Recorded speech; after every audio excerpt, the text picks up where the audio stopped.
Me revoilà, toujours sur les flammes jumelles. Alors je vous disais qu'il y avait donc un chaser et un runner, un chasseur et un coureur. Excusez-moi, j'ai le téléphone qui se casse la figure, donc ça va pas du tout, du tout, du tout. Alors attendez, je règle mon téléphone. Me voilà, là je crois que ça va. Et en plus avec ce mal de gorge qui me gêne, hein, donc bon, mais ça fait rien, il faut quand même, voilà, il faut quand même que je sois là et que je travaille et ne pas m'écouter, hein. C'est très important aussi ça, quand on veut guérir dans la vie, il faut déjà ne pas trop s'écouter et essayer quand même d'aller un petit peu au-delà de ses limites, enfin c'est mon avis, voilà, pour éviter de trop somatiser et de trop, oui, effectivement, que la maladie prenne trop d'ampleur. Mais ça, c'est un autre sujet, donc on va pas y venir aujourd'hui.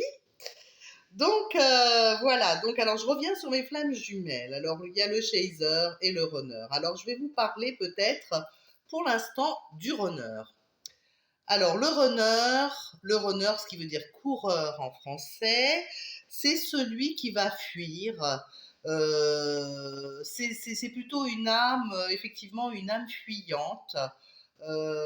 Donc une personne, hein, je vais dire une âme, une personne, voilà, puisque là on parle de personne dans le monde matériel. Donc c'est une personne qui s'est incarnée quand il était petit dans une famille où il a été victime de rejet.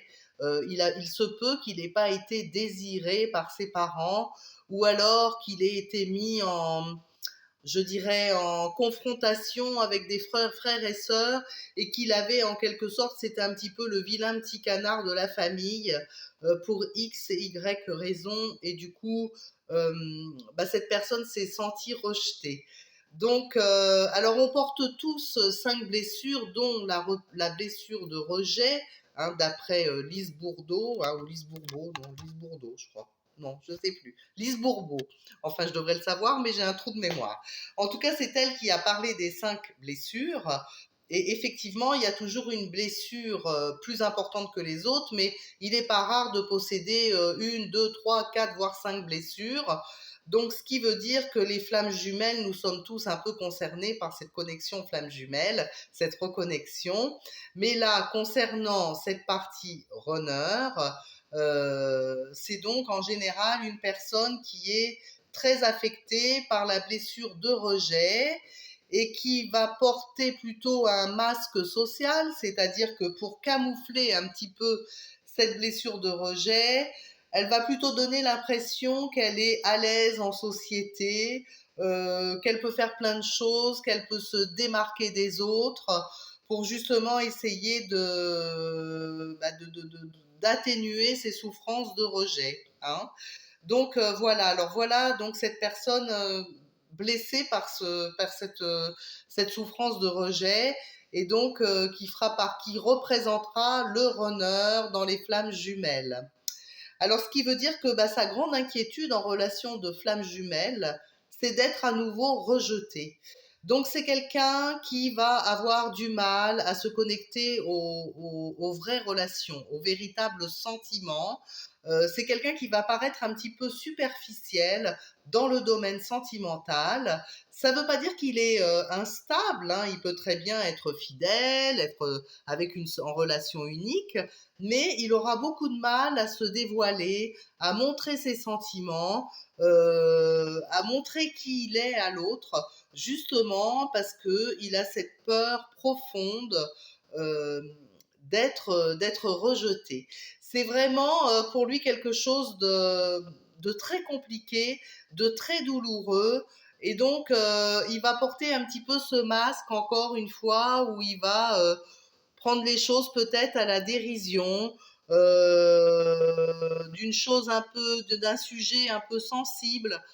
Il va partir dans de l'humour, ou vous dire des choses un petit peu décalées, ou alors sans changer de sujet. Vous voyez, tout ce qui le dérange un petit peu, il va fuir. En fait, c'est un fuyant, hein. C'est vraiment quelqu'un qui fuit.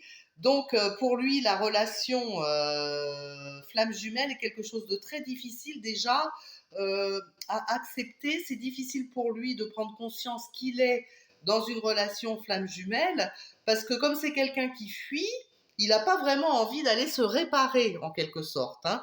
Il préfère fuir, c'est plus simple, plutôt que de travailler sur lui-même. Donc cette flamme jumelle, oula, pardon, cette flamme jumelle qui va venir et qui va revenir et qui va recroiser dans sa vie, elle va le forcer justement à sortir un petit peu de cette zone de confort dans laquelle il a l'habitude de fonctionner, et du coup ça va le déstabiliser complètement, hein. Donc bien souvent dans la relation flamme jumelle, le chaser, le chasseur, est prévenu avant, il sait qu'il est dans une relation flamme jumelle, alors que l'autre, le runner, il est encore en train de, voilà, lui pour lui, c'est pas possible, ce genre de choses, ça n'existe pas. Quand ça devient trop compliqué, on va aller voir un petit peu ce qui se passe ailleurs pour s'alléger un petit peu, hein, ça devient lourd, tout ça, ça devient un fardeau. En quelque sorte, c'est vraiment ça le runner. Bah oui, hein, c'est pour ça que c'est compliqué la flamme jumelle, hein, parce que vous avez, donc je vous disais, ce runner qui fuit et ce chasseur qui quelque part va lui courir derrière, qui va essayer, sa mission, ça va être essayer de ne pas se faire abandonner. Alors j'en viens au chasseur qui lui porte en blessure principale la blessure d'abandon. C'est-à-dire que c'est une personne qui, dans son enfance, a vécu un abandon par ses parents, ou si ça n'a pas été un abandon réel, il l'a vécu comme tel. Ça peut être par exemple une personne qui a eu un papa ou une maman qui s'est retrouvée hospitalisée quelques mois pour X, Y raison, et cette rupture avec son parent a provoqué chez lui une blessure d'abandon, chez elle bien sûr une blessure d'abandon. Donc vous voyez, c'est quelqu'un qui s'est senti abandonné et qui a toujours peur excusez-moi, il y a le téléphone qui bouge, toujours peur de perdre l'autre. C'est vraiment sa problématique, la peur d'être abandonné.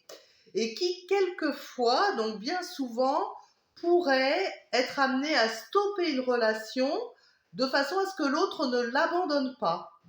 Je ne sais pas si c'est bien clair ce que je dis. C'est quelqu'un qui pourrait faire de l'auto-sabotage dans sa relation, c'est-à-dire mettre en sorte un processus qui ferait que le partenaire en aurait ras-le-bol de ses comportements, et ça serait uniquement de l'auto-sabotage parce qu'il a besoin de sentir que l'autre ne va pas l'abandonner. Et donc il va mettre en place un tas de scénarios pour que l'autre en ait marre et qu'il ait tendance à le quitter. Voyez, et ça c'est de l'auto-sabotage. Et quand le chaser sent que ça devient, qu'on est à la limite, à la frontière de la rupture, eh bien c'est lui qui va décider d'abandonner. Comme ça, de cette façon-là, il ne se sent pas abandonné. Voyez un petit peu les schémas, hein. Donc on est sur des personnalités avec des blessures profondes, des blessures qui sont très difficiles à réparer, mais ça n'est pas irréparable, je tiens à le préciser. C'est une question de travail et de prise de conscience, et cette rencontre flamme jumelle, elle est là pour ça. Donc il faut considérer, je pense, que de rencontrer sa flamme jumelle dans la vie, c'est un énorme avantage. Alors tout le monde ne va pas la rencontrer pour toutes les raisons que je vous ai évoquées avant, mais quand on la rencontre, même si c'est dur, essayez de voir le côté positif de la chose, parce que vous allez ressortir grandi, vous allez vous sentir heureux, vous allez vous connaître, vous allez apprendre à vous connaître et surtout à comprendre vos réactions, votre fonctionnement et pourquoi vous réagissez de telle et telle façon. Donc c'est vraiment quelque chose, c'est une croissance spirituelle, une croissance d'âme qui peut vous transformer. C'est vraiment une transformation. Donc essayez de vous battre un petit peu, de vous accrocher, hein, mais comme je vous disais tout à l'heure, ne soyez pas dans une relation toxique, hein, faites bien la différence. N'hésitez pas à me contacter, vous avez en bas des vidéos, vous avez des parties où vous pouvez commenter.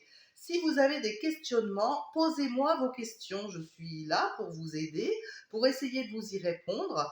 Donc j'y répondrai du mieux que je peux avec mes guides, de façon à ce que vous fassiez bien la différence entre la relation toxique et la relation de flamme jumelle. Donc voilà, donc j'ai décidé aujourd'hui de faire ces petites vidéos que j'ai scindées en plusieurs parties pour que vous puissiez vraiment savoir si vous êtes en relation avec votre flamme jumelle ou alors effectivement est-ce que c'est une relation qui vous fait souffrir, qui est toxique. Et voilà un petit message qui arrive, qui vient faire un petit bip pour me perturber. Mes guides, soyez sympas, laissez-moi travailler. S'il vous plaît, s'il vous plaît, s'il vous plaît. Donc, je vous disais, ce qui est important, c'est effectivement d'identifier le type de relation dans lequel vous vous trouvez. Ne pas confondre flamme jumelle et âme sœur, ne pas confondre flamme jumelle et relation toxique. Hein. Ce qui est sûr, c'est que les flammes jumelles et les relations d'âme sœur sont des relations karmiques. Ah, c'est affreux, hein. C'est une sorte d'angine ou je sais pas quoi. Attendez un petit instant. Ah, vraiment, c'est terrible. Excusez-moi. Alors, ce que je voulais vous dire, c'est que ce sont donc, que ce soit la relation d'âme sœur ou la relation de flamme jumelle, ce sont des relations karmiques qui sont là pour vous faire travailler et évoluer d'une manière ou d'une autre.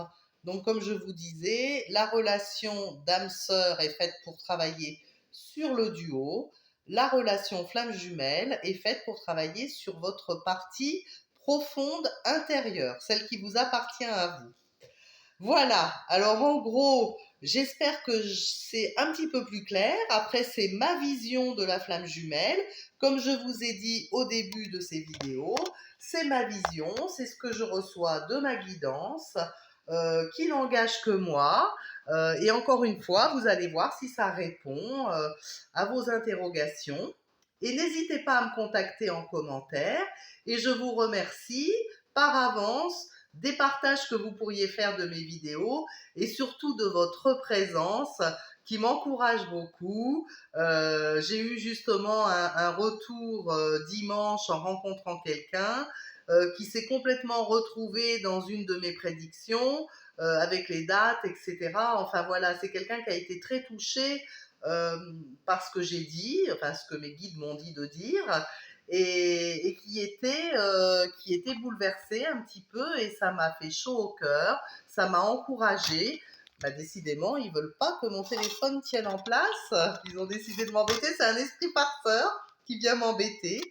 Euh, donc, oui, ça bouge encore. C'est terrible. Attendez, attendez, excusez-moi. Voilà. Ça arrive, hein, on est chez les médiums. Hein, c'est pas du rationnel chez moi. Hein. Donc, ce que je vous disais, c'est que du coup, ça m'a vraiment encouragée parce que bah, cette personne était émue, mais elle était touchée également par ce signe qu'elle attendait, je pense, depuis très longtemps. Donc, vous voyez, je pense que ça n'est jamais inutile. Même si ça peut toucher une personne, sur les personnes qui vont se connecter à mes vidéos, eh bien, je suis satisfaite et j'ai l'impression de remplir ma mission de vie. Voilà, eh bien écoutez, je vous embrasse du fond du cœur, je vous remercie infiniment et je vous souhaite à tous une très très belle journée et je suis ravie de ne pas vous avoir transmis mon virus et mes microbes. Ça a quand même l'avantage de la vidéo et de ne pas voir la personne en direct. Voilà, enfin blague à part, comme vous avez vu, je suis un petit peu farfelue. Donc, bonne journée à vous et à très bientôt. Je vous embrasse du fond du cœur. Merci.